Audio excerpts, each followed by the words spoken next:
Alô, bom dia. Às 15 para 5 da manhã, estamos começando a gravação de mais um vídeo para o nosso canal Guia dos Perplexos.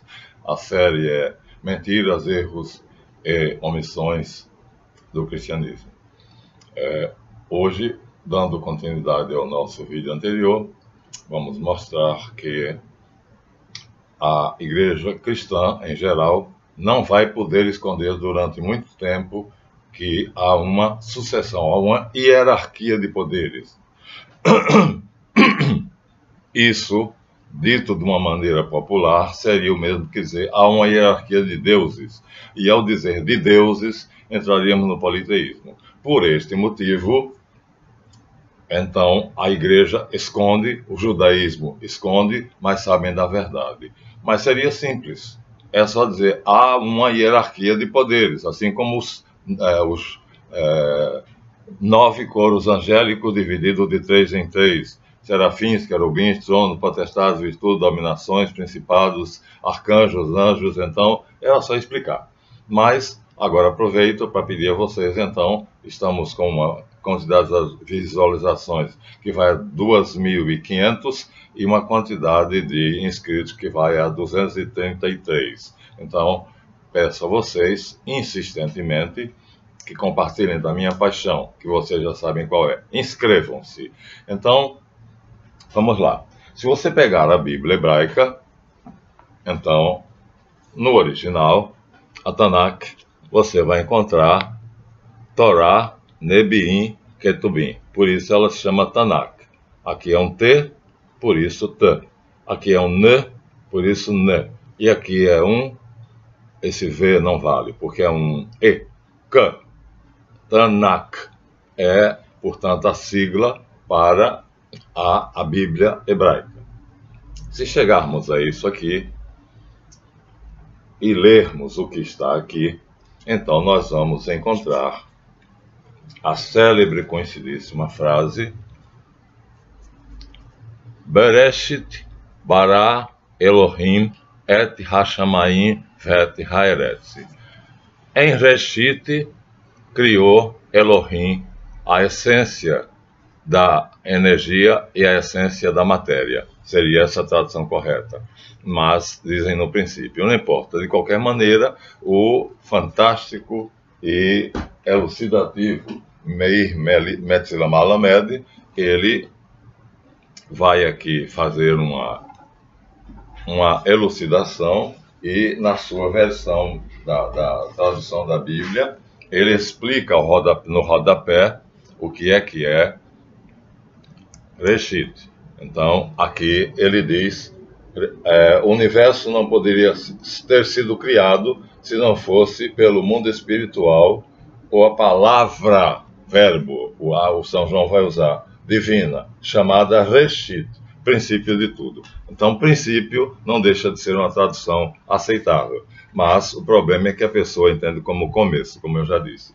Então, a Bíblia hebraica não começa do começo. Já tínhamos isso antes. E esse é um problema sério, porque começa dizendo que em Reshit foram criadas todas as coisas. A essência da energia e a essência da matéria. Ora, se em Reshit foi criado, o Reshit pré-existia.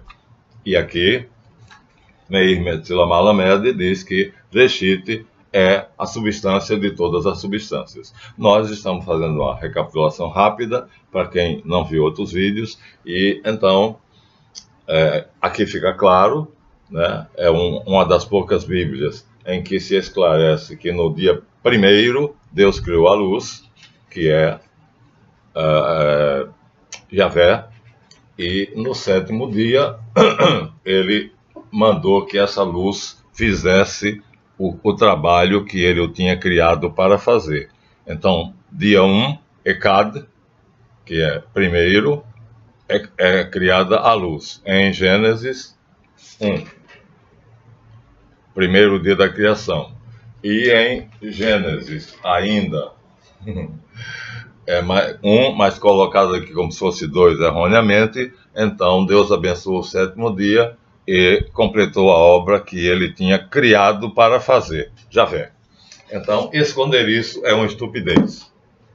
Contudo, nós vamos ter dificuldade de convencer os cristãos e até os judeus a fazerem isso, porque, na verdade, nós temos aqui um livro magnífico, chamado O Livro de Jota, no qual os autores, que me parecem que são ateus, devido à maneira como eles escrevem, mas não tenho essa certeza, porém são críticos literários, peritos em língua hebraica e cultura hebraica, e, portanto, têm toda a autoridade. E eles fizeram aqui um resumo do que seria a Bíblia original escrita por Moisés. E aí, eles dizem que o máximo que eles conseguiram através do programa de computação foi que Moisés teria deixado isto. E isto se transformou nisto. Olha, vejam quantos acréscimos. Então, para chegar dessas pequenas folhas, uma apostilazinha, né? Uma apostilazinha, para chegar disso aqui a isso aqui, você imagine quantos acréscimos houve. Então, graças a esses acréscimos, é que esses acréscimos foram feitos para que a gente não descubra exatamente isso. Bereshit, em Reshit. Mas, a coisa, não, e ele diz assim, não posso ir além disso, porque os originais foram tão escondidos, há tantas camadas sobre o texto original mandado ser feito por Salomão no 960, que só se pode chegar aí. Eles confessam. E Júlio Surri, que é professor de religiões comparadas e mitologias comparadas, corroborando isso, ele diz: no estado atual da ciência, não conseguimos saber nem mesmo como era El na sua acepção original. Olha, El, que é justamente na Bíblia chamado de Elohim, Bereshit bara Elohim. Então, Elohim é o plural de El, já mostramos. El é a palavra utilizada na sua concepção de totalidade, simples, estamos recapitulando rapidamente, e Elohim, então como uno, e Elohim na sua concepção de trindade. Sabedoria, poder e bondade, sabedoria, força e beleza, luz, vida e amor, etc. Então você pode considerar como unidade ou trindade. E essa trindade, então, gera Reshit. Aqui está Reshit. Então, Reshit seria o filho de El, tendo por base esse triângulo. Nós já mostramos aqui, ó. Vamos acompanhar o meu dedo, ó. Sigam as laterais. Triângulo da base. Sobre esse triângulo da base se ergue um triângulo, dois triângulos e um terceiro triângulo que está lá. Aqui seria a representação geométrica de Reshit. Então, não se conhece El. No estado atual da ciência, diz o professor Júlio Surri, é impossível chegar à constatação do que é El. Tão deturpado ele foi. E o professor, os doutores, os eruditos Harold Bloom e David Rosenberg diz: no estado atual da ciência não se pode chegar a mais do que nós fizemos, que é aquela apostilazinha que seria os livros originais de Moisés, ou seja, o Pentateuco no original. Não dá para chegar ao original mesmo, porque foi extremamente encoberto. Então, duas incógnitas que a ciência desistiu de procurar. Então, aqui está o começo. Assim que a planta do campo existisse na terra, antes que brotasse um grão do campo, e Yahvé não derramara chuva sobre a terra. Ele começa assim, e aí diz, não dá para ir além disso. É um pedacinho aqui, uma apostilazinha, e essa apostilazinha é o máximo, não dá para ir além. E isso em relação à Bíblia hebraica, que na verdade, hoje, aquela apostilazinha é isso aqui, a Torá, né? Então, a impossibilidade da ciência de nos esclarecer qual é a verdade é total. Nós teremos então que nos contentar com o que é possível. E o que é possível é justamente isso que nós mostramos a vocês, né? Considerar El como sendo um triângulo equilátero, com sabedoria, poder e bondade, portanto, unitrino, criou Reshit, tu és meu filho, eu hoje te gerei. Então, a geração eterna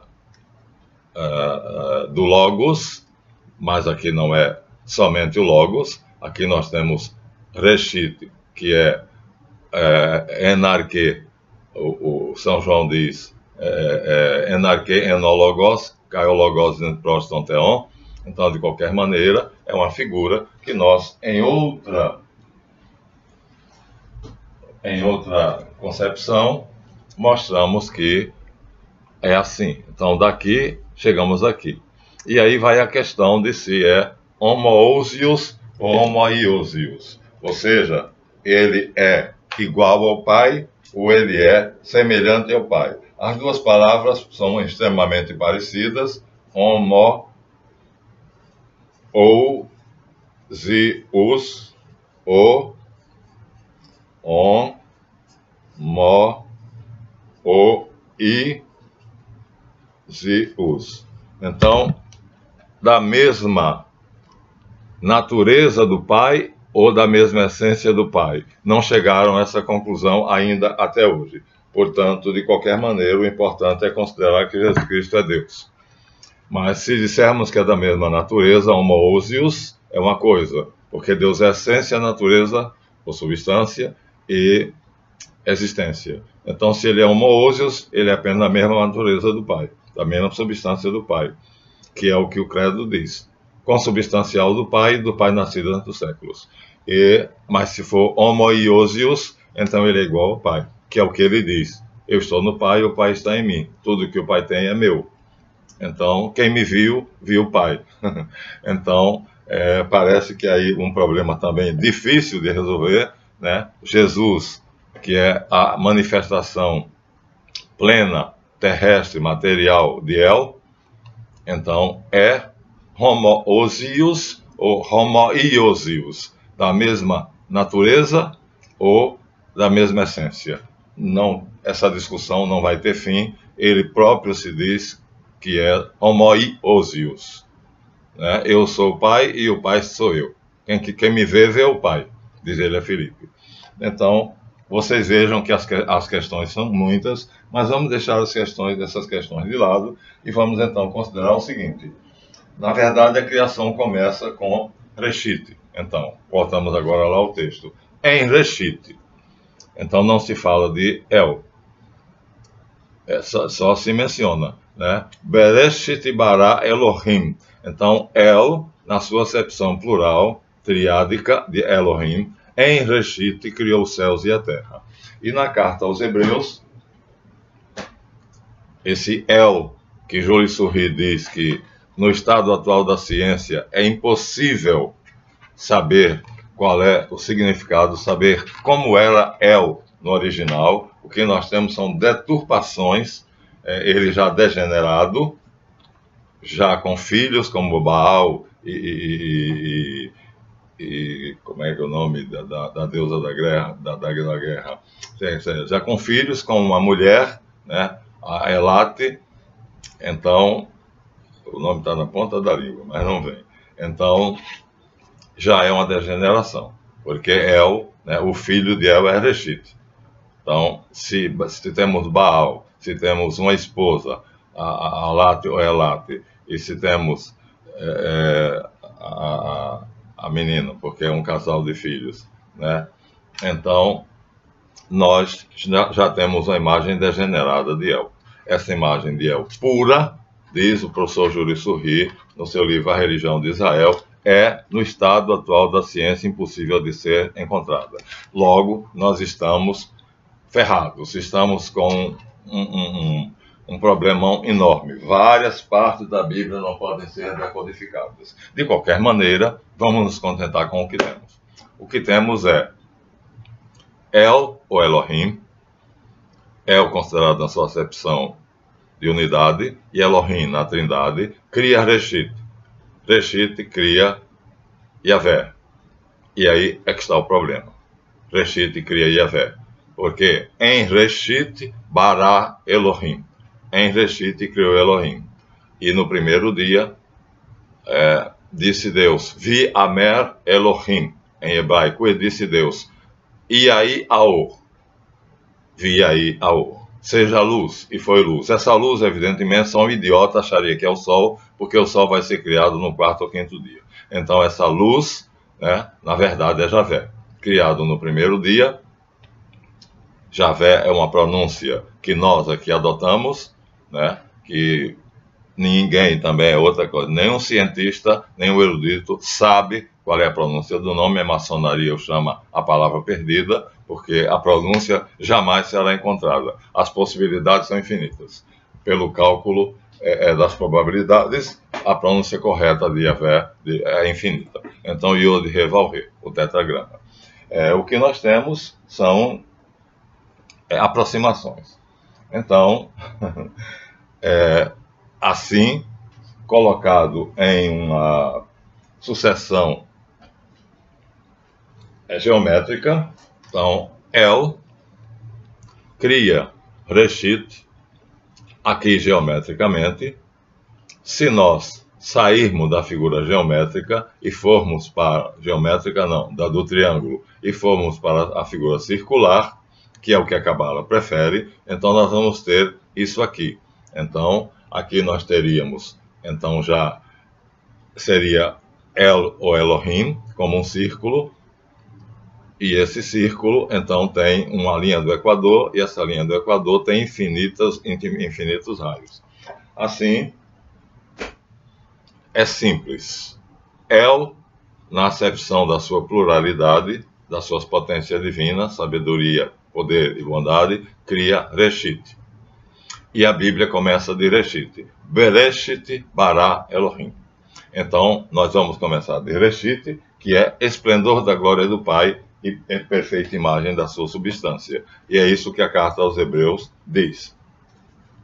No começo de tudo, ela diz, num hino maravilhosamente lindo, está aqui, o livro é maravilhoso, a carta aos Hebreus, comentada pelo padre Frederico Dattler, diz que, tendo falado inicialmente aos nossos pais, através dos profetas, Deus nos falou nesses últimos tempos, através do seu próprio Filho.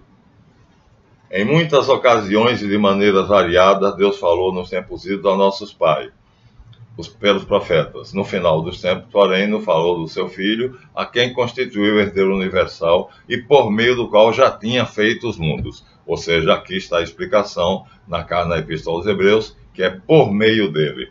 Por ele, com ele e nele, a vós, Deus Pai, toda honra e toda glória, agora e para sempre, não dá do Espírito Santo. Então, por ele, Deus fez os mundos. Com ele, Deus reina. Nele está a plenitude do amor de Deus, o qual, sendo clarão da glória do Pai e expressão do seu ser, sustenta o universo pela palavra do poder. Tendo realizado a purificação dos pecados, tomou assento à direita da majestade nas alturas. Aqui não há dúvida de que ele é Deus. Carta aos Hebreus, comentada pelo padre Frederico Dattler. Então será o livro recomendado a você, meu querido amigo, que pede uma lista de livros. Então, seria o livro de Jota, a quem quiser mais esclarecimentos, o livro de Jota e a Carta aos Hebreus, comentada pelo Frederico Dattler. 2 livros preciosos. Então, sem eles, a gente não vai adiante. Então, já não precisamos mais da ajuda daqueles gráficos da Cabala, né? Então, El seria o Ein Sof Yaor, Reshit seria esse círculo, né? No centro desse círculo, então, nós temos Yahvé, que ampliado agora vai dar outro círculo igual a Reshit, e dentro desse círculo ele vai criar o Adam protoplasta, ou seja, o homem multiplicado. Então, o Adam Kadmon vai criar o Adam Belial, e o Belial vai criar o protoplasta. Isso é em termos de Cabala. Então, assim é. E agora a questão é, por quanto tempo a igreja cristã vai esconder isto? Por quanto tempo ela vai omitir que existe um demiurgo? Não sei. Indefinidamente? Talvez. Conseguiu durante 2000 anos. Os judeus conseguiram durante 2000 anos, porque desde Abraão, nós temos aqui no professor Charles Marston, né, um achado, duas revelações bombásticas. Uma que o professor Dr. Langdon encontrou vestígios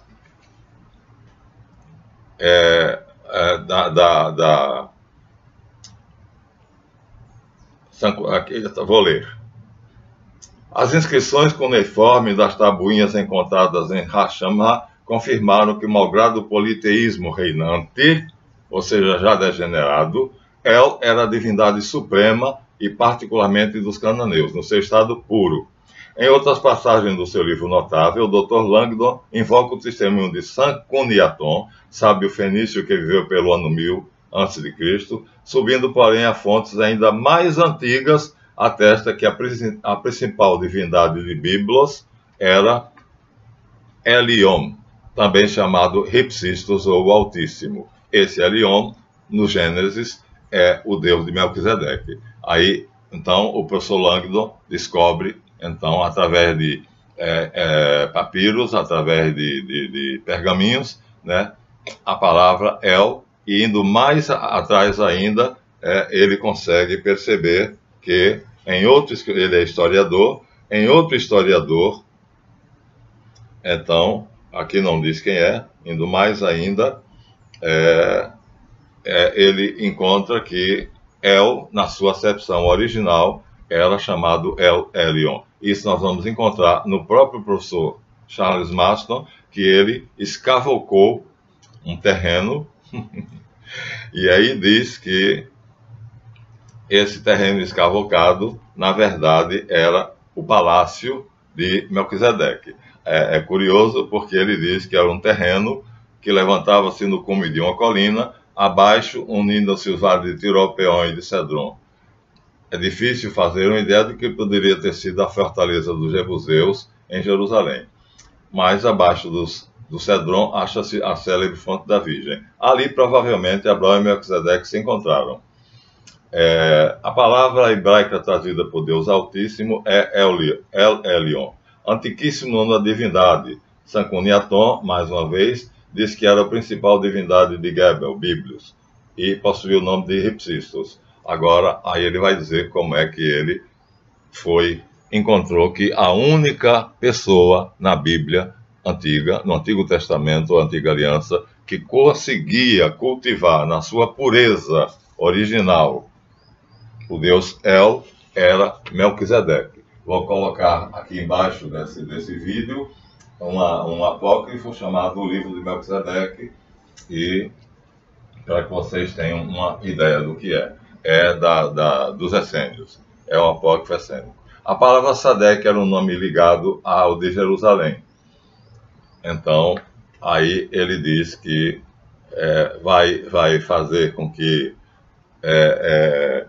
vai fazer uma escavação, e nessa escavação ele encontra os restos da antiga Jerusalém. Debaixo das couves, é muito engraçado, debaixo das couves de uma plantação, ele encontra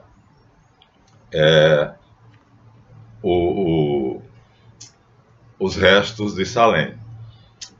Nota o Dr. Langdon, então, que os cananeus eram os deuses, tinham por Deus El e todos os semitas. Mas, diz, geração 11, de Misor nasceu Tautus, que descobriu a escrita, Toyot, ou Tot, para os gregos, porém de Sidique, os Dióscuros, ou seja, os Sidique aparece aqui, que na verdade é Sadeque, e Sadeque é o nome de Melquisedeque. Então, aqui estamos com que destes homens nasceram Misor e Sidique, que quer dizer franco e justo. Estava descoberto o rei de Salém, Sadeque. Dr. Langdon observa que a palavra Misor deveria ser escrita Mishor, justiça, e este erro prova que o autor estava às voltas com nomes babilônicos. Na verdade, Mishor é para Sadek, justiça. Então, Sadek é justiça, Mishor é retidão. Então, são os dois sacerdotes que, entre os sírios, fenícios e cananeus, originaram a palavra Sadek, e é esse o único personagem do Antigo Testamento que tem uma noção clara, e ele vai dizer aqui, vou descrever para vocês mais uma vez, já disse antes, né? Durante os anos de 1924 a 1927, o autor, Charles Martin, tomou parte de uma escavação no Monte Orfel, feita pela Palestine Exploration Fund. O sítio escavado não está longe da parte sudeste da muralha atuais. A Palestine Exploration Fund teve que indenizar um hortelão com a soma de 300 libras pela perda sofrida pela devastação do seu terreno. Embaixo desse tolo fértil, encontraram-se ruínas da antiga cidade jebusiana de Jerusalém. Ele encontrou, tocou com as mãos dele, cujo rei era Melquisedeque, naquele tempo não passando de uma cidadezinha de cerca de 7 acres, de superfície rodeada por uma muralha de 8 metros de espessura, no cume de uma colina. Pronto, aqui é difícil fazer uma ideia do que poderia ter sido a verdadeira fortaleza de Jerusalém dos jebuseus, quando ali, provavelmente, Abraão e Melquisedeque se encontraram. Então, Elion, o Deus Altíssimo, era cultuado, conhecido por Sidik, que quer dizer justiça, justo, e Sidik é Sadek, e Sadek, portanto, é o único personagem do Antigo Testamento ou da Antiga Aliança que conhece El. Nenhum outro. Nenhum. Nem Abraão, nem Davi, nem Josué, nem ninguém. Então nós só vamos encontrar, na sua pureza, El sendo cultuado num santuário monoteísta em plena Babilônia por Melquisedeque, Malek Tzadek. Malek quer dizer rei, e Tzadek quer dizer justo, rei da justiça. São Paulo acrescenta, e também quer dizer rei da paz. Mas aí São Paulo já acrescentou porque quis, porque Tzadek não é paz, é justo, é justiça, Tzedaka em hebraico. Então, Paulo quis acrescentar que além de rei da justiça, era rei da paz, exatamente porque ligou a Jesus, que é o príncipe da paz anunciado por Isaías, quando dá os nomes do Emanuel, né? Príncipe da paz, Pai perpétuo, conselheiro admirável, e vai por aí. Então, São Paulo liga, com a genialidade dele, né, a Sidik, Sadek, que é justo, quer dizer justo, justiça, a profecia de Isaías, que diz que Jesus será o príncipe da paz, e aí diz que tanto faz dizer que Sadek quer dizer justiça, como rei da justiça, como rei da paz, porque El é realmente Jesus. Então, em Jesus nós temos ele, El, como rei da paz, e em si mesmo, Sadek, ao pé da letra, é Tzedaka em hebraico, Sadek em jebuseu, Tzedaka em hebraico, e isso vai nos ser interessante no batismo de Jesus. Essa palavra vai ter importância enorme, essa semelhança. Aqui nós temos então as provas arqueológicas de que o professor Charles Marston tocou na cidade de Jebus, ou seja, na fortaleza de Sião, na cidade de Shalem. Tocou com as mãos dele, viu com os olhos dele o que era a antiga fortaleza na qual reinava Melquisedeque. No livro A Bíblia Disse a Verdade. Também recomendo para o meu amigo que pediu que eu fizesse uma lista de livros que seriam interessantes de ser lido. Esse é o terceiro, vou separar, hein? Então aqui nós já temos 2, vou botar no vídeo para você. Primeiro, o livro de J, Harold Bloom e David Rosenberg, para quem quiser. Segundo, a Carta aos Hebreus comentada pelo padre Frederico Dattler. Terceiro, a Bíblia Disse a Verdade, de Charles Marston.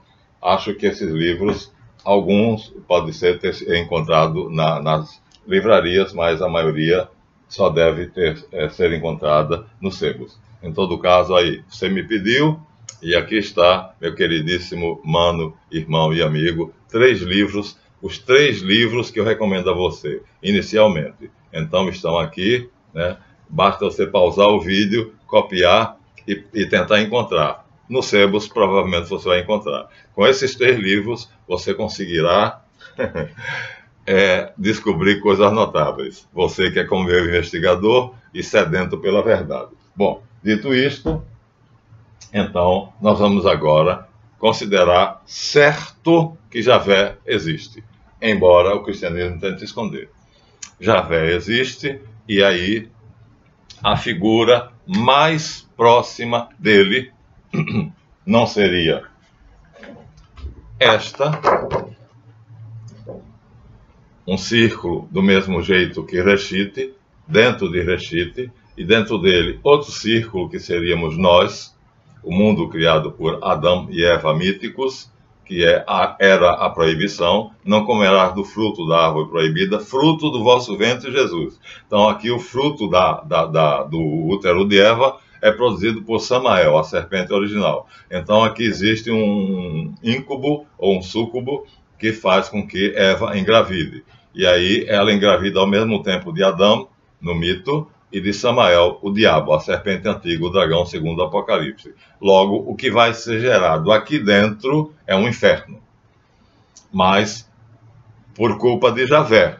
E aí os gnósticos vão fazer uma confusão dos diabos e vão dizer que Javé é um Deus mau. Não, Javé não é um Deus mau. Ele é apenas um fiel cumpridor daquilo que ele foi incumbido.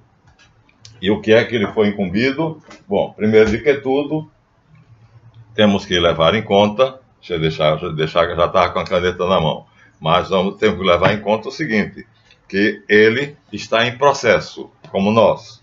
Ou seja, enquanto Deus é Eié, Asher, Eié, eu sou o ser, Ego e Mita Onta, eu sou o ser absoluto, Javé, segundo o mesmo professor Júlio Sorri, Javé é o sendo. Então, uma coisa é o ser, que Jesus diz Eié. Quando perguntam, você não conheceu Abraão, não pode ter conhecido porque você não tem 50 anos, e você, como é que você pode dizer, antes que Abraão viesse à existência, que você conheceu Abraão? Ele diz, na verdade vos digo, antes que Abraão viesse à existência, eu sou, Eié. Então ele não é Javé, ele é Eié. E a diferença é essa. Eié, Asher, Eié, eu sou o ser, se aplica a Jesus, porque se aplica ao Pai. E Jesus é o esplendor da glória do Pai, perfeita imagem da sua substância, ou essência. Né? E Javé não é. Javé é Eié, Asher, Ivé.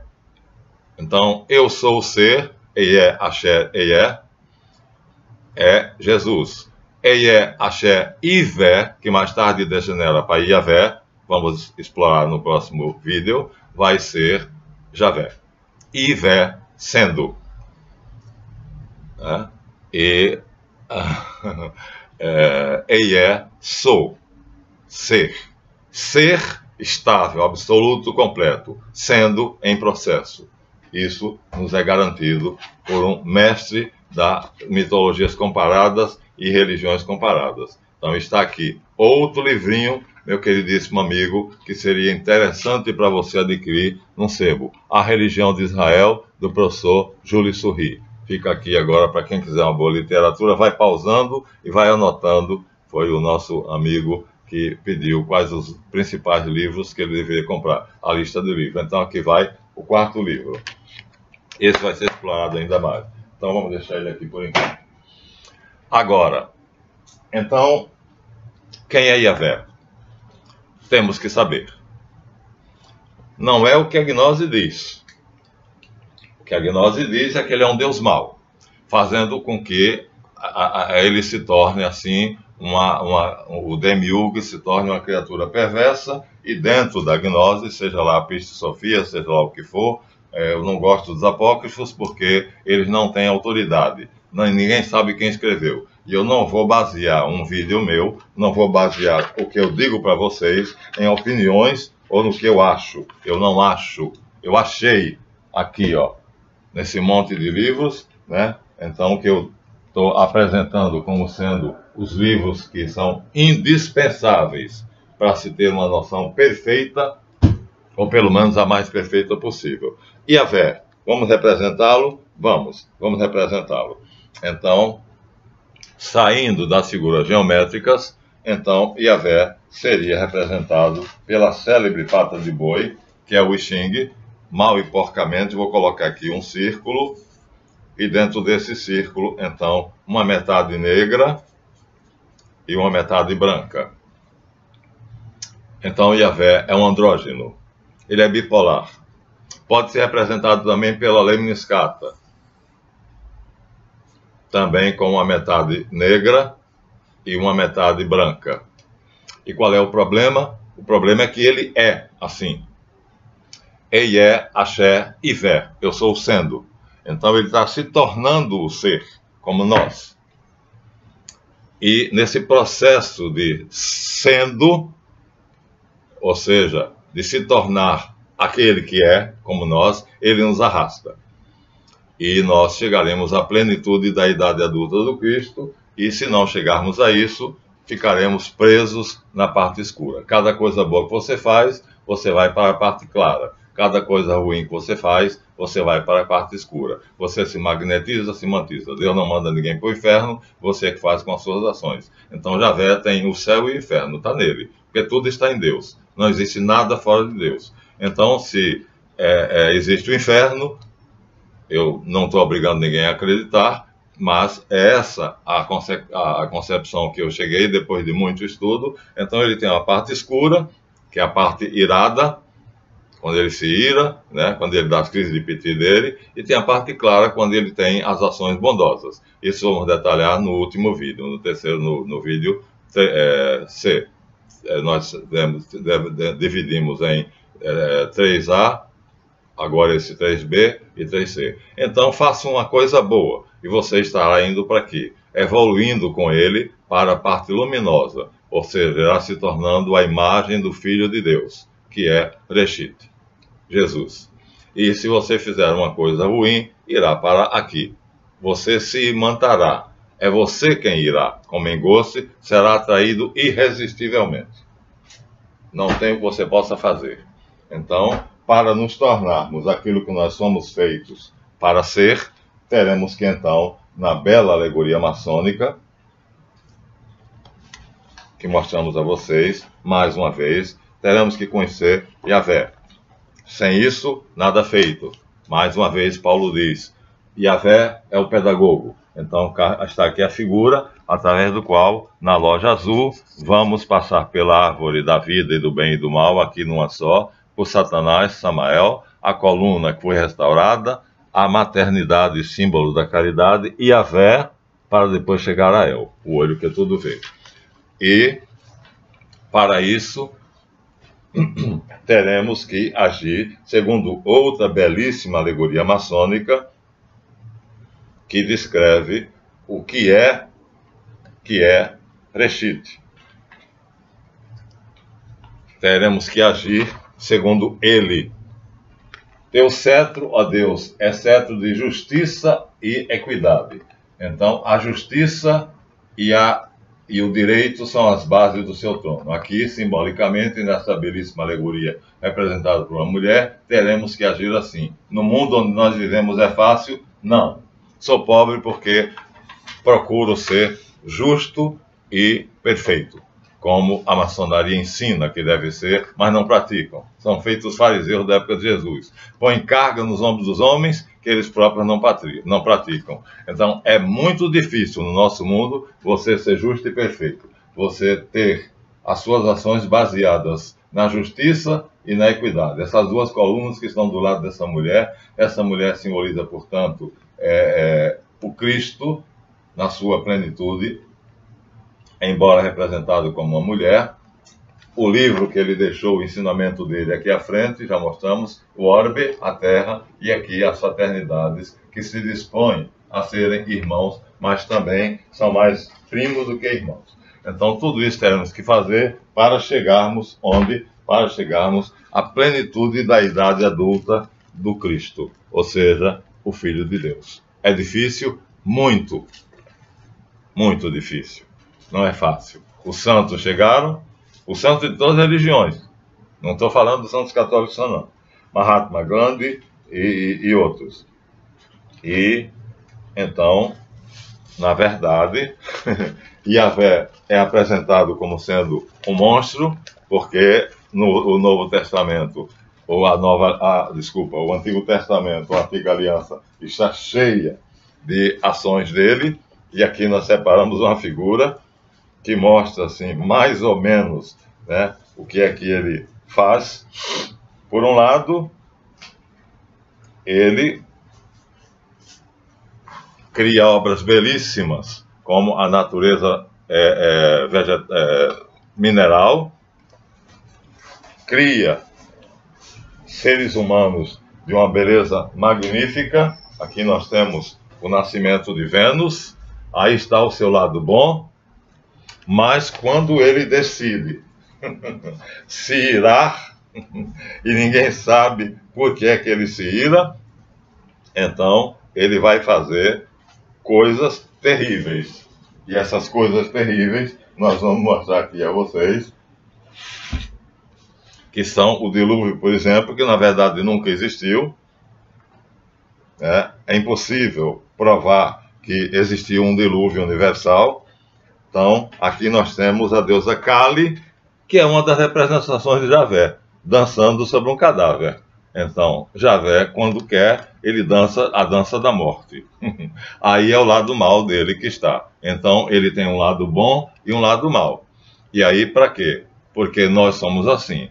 Um lado a luz e a sombra. Porque nós somos feitos à imagem dele. Agora, você pode, então, agir como ele faz em determinados momentos, né? Aqui seria uma imagem de um ser humano no paraíso. Olha só, tá vendo? Um cervo, um leão, e seja lá o que for, e o homem em mãos postas no instituto de oração. Aqui está o paraíso de Yahvé. Então ele é capaz de fazer coisas lindíssimas, belas. Mostrei a estátua de Vênus de Botticelli, né? Mas ele é capaz de fazer coisas que o diabo duvida. Aliás, o próprio diabo foi criado por ele. Isso é ele quem diz. Então, Isaías 45, 7. Então nós vemos aqui uma alegoria. Nessa alegoria, nós temos, vamos esconder a imagem de Perseu, que não nos interessa aqui, e nós temos aqui um casal lindo, criado por Yahvé, vamos supor que seja Adão e Eva, e aqui nós temos a barca do inferno, ou seja, a multidão, o mundo como nós o conhecemos, com peste, fome e guerra, indo para onde? No mar tempestuoso, indo para a morte. Então ele faz as duas coisas. Eu faço o mal, eu faço o bem e faço a guerra. Eu faço a paz e faço o maligno. E crio, aliás, o maligno. Então esse que é o problema. Ele cria a beleza, a bondade, e ele cria Ra, o mal, o maligno, fazendo com que os seres humanos estejam assim nessa... Esqueçam Perseu aqui. Essa imagem de Perseu não tem nada a ver. E aí, agora depende de você. Você escolhe. O que é que você quer ser? O lado negro de Yahvé ou o lado luminoso?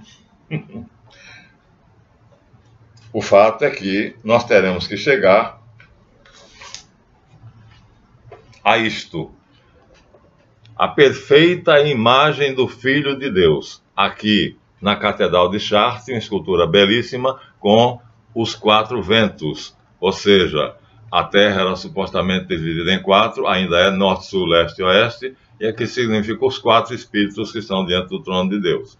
O Apocalipse fala de 7, outra hora de 4. Então, mas só nomeia 3, Micael, Rafael e Gabriel. Então teremos que chegar a isto, reis sobre os 4 elementos, os 4 temperamentos. Então, dominar aquilo que em nós é a rebeldia, que Yahvé é exatamente criado para poder fazer com que nós dobremos os nossos joelhos diante de El, diante de Reshit, diante de Jesus, né? Então, ele é mau? Não, ele é bom. Agora, a Bíblia tem um problema sério.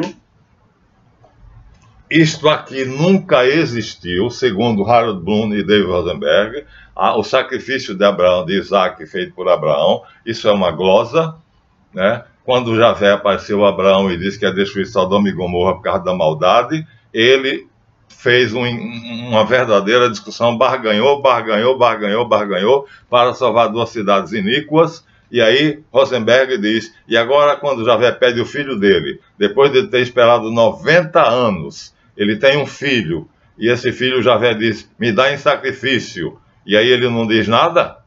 Ele não defende? Um inocente de 12 anos no máximo? Isso foi uma glosa, isso foi inserido na Bíblia. Por quê? Porque o autor inspirado percebeu que isso seria uma perfeita metáfora de Deus sacrificando o seu filho. Só que aqui o anjo segura a mão de Abraão, que não faz o facão descer sobre a cabeça de Isaac, né? Então, é uma alegoria, sim, mas é uma alegoria inspirada. É uma mentira? Não. É uma profecia. Mas jamais consistiu na verdade. Esse episódio nunca aconteceu. Então, Javé nunca pediu a Abraão que sacrificasse Isaac. Então, quem acreditar nisso está levando a Bíblia ao pé da letra e está fazendo uma melequinha. Então, vamos deixar isso logo esclarecido, mas isso não quer dizer que ele não faça o dilúvio, né? Tudo leva a crer que o dilúvio, que vamos enfocar no próximo também, então é ele que fez. Aqui nós temos ele criando na sua obra criadora. Então ele está aqui com os braços abertos, feito um leonino, e aqui estão os anjos mensageiros. Miguel Ângelo adorava homens nus, e aqui ele bota um anjo com o bumbum de fora. O Davi, famoso dele, tem o pinto de fora. Ele tinha obsessão pela figura humana nua. Eu não sei porquê. Dizem que ele era bissexual. Então, apaixonado pela Contessina, ela condessa, mas era um amor impossível. Então aqui nós temos mais uma vez uma obra belíssima dele, né? De novo a criação de Vênus, mas o dilúvio, segundo aqui nós temos em preto e branco, e aí vamos encontrar ela colorida aqui. E a última imagem que nós vamos apresentar de Javé é aquela da qual os gnósticos se aproveitam, os gnósticos da falsa gnóstica. Não gosto da literatura apócrifa. Não gosto porque ela não tem autoridade. Ela não se sabe quem fez. Quem escreveu a Pista de Sofia? Mestre Valentim? Não. Mestre Valentim apenas a explorou. Samuel Monveor a explicou numa versão recente. Então eu não vou dar para vocês fontes que não são confiáveis. Por isso, quando eu digo ao meu amigo, aqui estão os livros que eu recomendo. Pause, por favor, copie, mas eu vou mandar a lista para você. E vou botar no final desse capítulo. Então, na verdade, o que fica para os gnósticos é que o demiurgo é uma coisa horrível, horrorosa. Portanto, Shiva dançando, Shiva nada, Kali dançando a dança da morte, enquanto que Shiva dança a dança da vida, da criação. Ele aparece assim. Para os gnósticos essa imagem é maravilhosa, que mostra que o demiurgo é perverso, é ele que cria o mal, ele é completamente e essencialmente mal. Não é assim. Esta não é a verdade, porque o paraíso criado por ele é bom. Porque o homem criado por ele tem a liberdade de escolher entre o bem e o mal. Contudo, ele aceitou. Se não aconteceu com Abraão, vocês vão encontrar no livro dos Juízes Jefté, que faz um trato com ele. Percebendo que, acho que os moabitas iam guerrear com Israel, ele tenta fazer a paz através de uma embaixada, da diplomacia, não consegue, e ele faz um trato com Javé. Se eu ganhar a batalha, se tu me deres a batalha, eu te sacrificarei para ti a primeira pessoa que eu encontrar no meu acampamento. Olha, como é que ele pode aceitar isso se ele manda Abraão sair de Ur dos Caldeus para não sacrificar seres humanos? Olha a contradição. E aí, o nome do juiz é Jefté. É só você chegar no livro dos Juízes e vão encontrar a vida de Jefté. E quando ele chega no acampamento, quem é que vem abraçá-lo? A filha. Ele chora e diz a ela: você será oferecida em sacrifício a Javé. E ela diz: então deixa eu chorar a minha dor durante 3 meses com as minhas amigas vagando pelas colinas. E ele aceita. Curioso? Contraditório. Então, se por um lado não aconteceu o sacrifício de Abraão, o sacrifício de Isaac feito por Abraão, por outro lado, nós vogamos nesse mar tempestuoso, onde a miséria, o perigo e o risco é o que nos está às portas, à frente, e se não aceitou, se na verdade é uma alegoria o sacrifício de Abraão, por outro lado, não é alegoria o sacrifício da filha de Jefté, que ele aceitou. E a coisa foi feita assim, foi tratada. Foi anteriormente dita: eu te ofereço a vida da primeira pessoa que eu encontrar no meu acampamento. Aqui está. Isso é uma alegoria. Isso não existiu, viu? Não vão acreditar que isso aqui existiu. Na Bíblia está escrito, mas na Bíblia está escrito muita coisa que não existiu. Então nós temos que saber, né, estudando fora da Bíblia, o que é que a Bíblia tem de verdadeiro e o que é que ela tem de glosas, acréscimos, censuras e interpolações e outras coisas mais. Esse fato não é verdadeiro. É uma profecia. Abraão, o pai bom, sacrifica Isaac, seu filho. Na verdade, é Deus, Pai, sacrificando seu filho Jesus. Então, é verdadeiro? Sim, no sentido alegórico. É verdadeiro no sentido histórico? Não. E aí, finalmente, eu vou terminar mostrando a vocês a imagem que os gnósticos da falsa gnose, dos apócrifos, nos fazem ter de Yahvé. Vamos ver agora. Uma imagem horrível, que de modo nenhum corresponde a Yahvé. Eu conheço Yahvé. Eu conheço o Reshit. Eu não conheço El. Porque jamais ninguém viu Deus. O Filho unigênito que está à direita do Pai, esse nos deu a conhecê-lo. Mas através dele eu conheço Yahvé.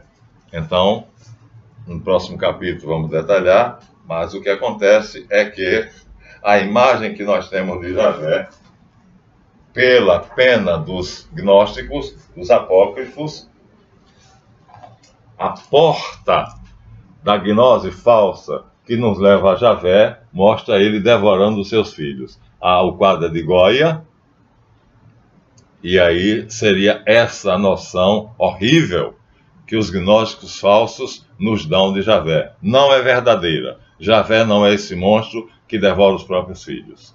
Então, por isso, eu não cito os apócrifos, eu não uso os apócrifos, eu não uso a falsa gnose.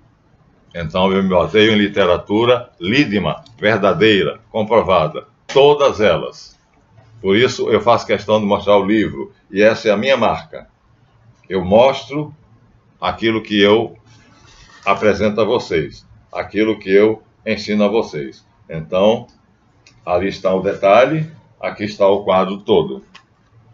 Yahvé não é isto.